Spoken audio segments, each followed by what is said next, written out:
Баршаңызға сәлем, сіздермен Жанат. Бүгін мен сіздерге пісіруді қажет етпейтін өте оңай дайындалатын сметанник тортының рецептімен бөлісетін боламын. Міндетті түрде видеоны өткізбей соңына дейін қарап, менің каналыма тіркеліп, жанындағы қоңырауша белгісін басуды ұмытпаңыздар. Бізге ең алдымен осындай печенье керек. Печеньемізді блендердің көмегімен өткізіп аламыз. Мендегі Рахат фирмасының печеньесі, егер сіздерде сливочный печенье болса, ол да жарай береді.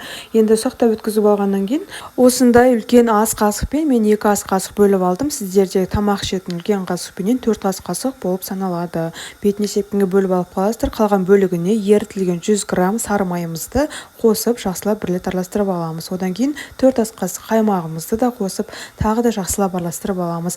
Массамыздың түсі кішкене қарайып, және де қолмен жаңағы мұжыған кезде кішкене жабысатындай, қосылатындай болуы керек. Не видеода көріп тұрғандарыңыздай. Енді кезекте біз кальцомызды қойып, оның астына осындай пищевой пленка немесе салфан болса салфандарыңызды кигізіп қойыңыздар. Енді оның үстіне жаңағы біздің дайын болған печеньемізді үстіне қосып жақсылап, видеода көріп тұрғандарыңыздай жаңағы бокалмен немесе жаңағыдай лопатканың көмегімен үстінен және шетінен шығарып тұрып басып аласыздар. Осылай жақсылап қапталып басылып алғаннан кейін біз холодильникке салып қоямыз. Енді бөлек ыдысымызға 2 жұмыртқамызды және де 120 грамм қантымызды қосып, вилканың немесе венчиктің көмегімен жақсылап араластырамыз. Араластырып алғаннан кейін 100 грамм ғана ұнымызды немесе кукуруз крахмалын қосып, жақсылап тағы да араластырып аламыз. Бөліп араластырыңыздар, комочек қалмас үшін. Жақсылап араластырып болғаннан кейін газ отымызға орташа қалыпқа қойып, қайнағанша және қоюланғанша күтеміз. Менде қайнау уақытысы 5-6 минут. Міне видеода көріп тұрғандарыңыздай осындай қайнап қоюланады біздің массамыз.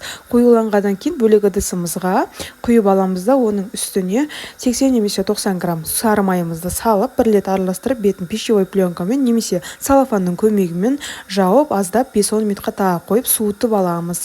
Жылы болып қалады, 5-10 минут деген қатты суымайды. Сол кішкене жылы болып қалған кезде біздің холодильниктегі дайындап алған массамызды шығарып, оның үстіне біздің жылы осы бетіне қойылатын кремімізді қосатын боламыз. Қосып жан-жағының бәріне жеткізіп, жақсылап, бетін тегістеп жаңа жағатын боламыз. Одан кейін біздің алып қалған жаңа печеньеміздің жарты бөлігін бетіне сеуіп, тағы да холодильнигімізге 1-2 сағатқа қойып қоямыз.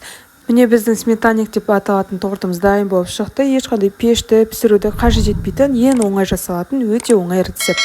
Міндетті түрде менің каналыма тіркеліп, жанындағы қоңырауша белгісін басуды ұмытпаңыздар.